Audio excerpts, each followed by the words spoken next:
I'm sitting here currently at Harvard's Annenberg Dining Hall with a plate full of food, and it feels pretty normal, almost boring. But this plate represents one of the hardest prediction problems scientists are working on today, predicting future agricultural yields under climate change. You might have heard of Malthusian theory, the idea that population can grow faster than the food supply, eventually pushing societies toward crisis. But today, the question is more complex. Can we predict how climate change will affect maize, the most widely grown crop in the United States, over the next 50 to 100 years? And just as important, how much confidence should we place in those predictions? The way scientists approach this problem has evolved alongside computing power. In the 1800s, predictions were simple statistical relationships. If wetter summers historically led to better harvest, you assumed that trend would continue. However, once conditions move outside historical experience, which has been the case in recent decades due to climate change, those models break down. The major shift came in the 1980s with process-based crop models like DSAT and AppSim. These simulate the biology of maize itself, how it grows, how it responds to heat, drought, and nutrients. This mattered because it allowed scientists to simulate conditions that had never occurred before. More recently, the field moved to ensemble modeling, running many crop models across many climate projections. Instead of one answer, scientists now produce a distribution or range of possible futures. And today, machine learning models combine satellite imagery, soil data, and climate observations to predict yields, often months before harvest. Some of the most advanced versions use Bayesian modeling, which is a method that doesn't just give one prediction, but continuously updates a range of possible outcomes as new data comes in, producing both a forecast and an explicit measure of uncertainty. So what do these models actually say?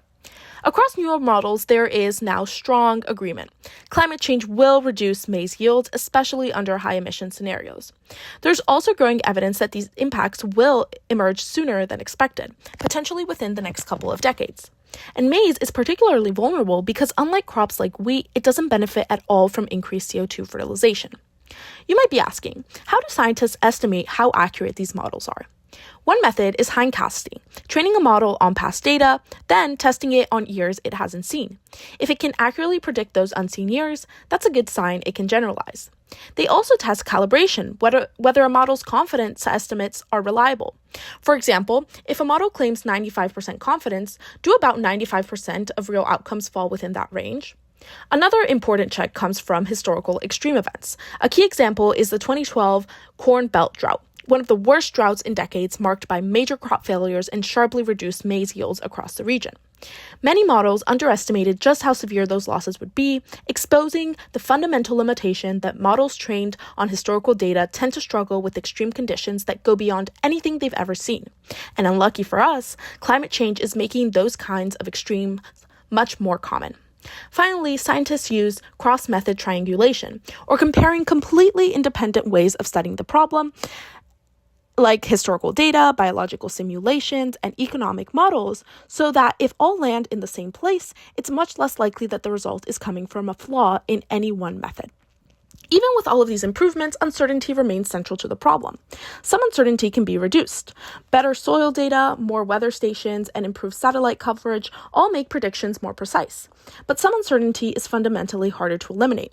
One study ran about 20 million simulations across the U.S. Midwest to isolate exactly where the uncertainty comes from. They found that individual farmer management decisions like planting dates, fertilization, and irrigation choices contributed more to total prediction uncertainty than soil data or weather inputs across most of the Corn Belt. And that's the hardest kind of uncertainty to reduce, because no regional model can fully capture millions of individual decisions. When it comes to communicating these predictions, organizations like the Intergovernmental Panel on Climate Change use standardized frameworks that combine evidence and agreement in terms like high confidence and calibrated probabilities, such as likely or unlikely. However, a 2025 study showed that labeling outcomes as unlikely led to lower publicly perceived scientific consensus than equivalent phrases like a small chance, despite identical probabilities. As a result, when these findings are translated into public-facing summaries or news coverage, uncertainty is often compressed into simple statements about yield declines or food security risks, which can distort how confident the science actually is. Going back to this plate of food, the key question is not just whether a climate agricultural prediction is accurate, but how it was made, under what assumptions, and how uncertain it is. Because in this field, understanding uncertainty is just as important as understanding the prediction itself.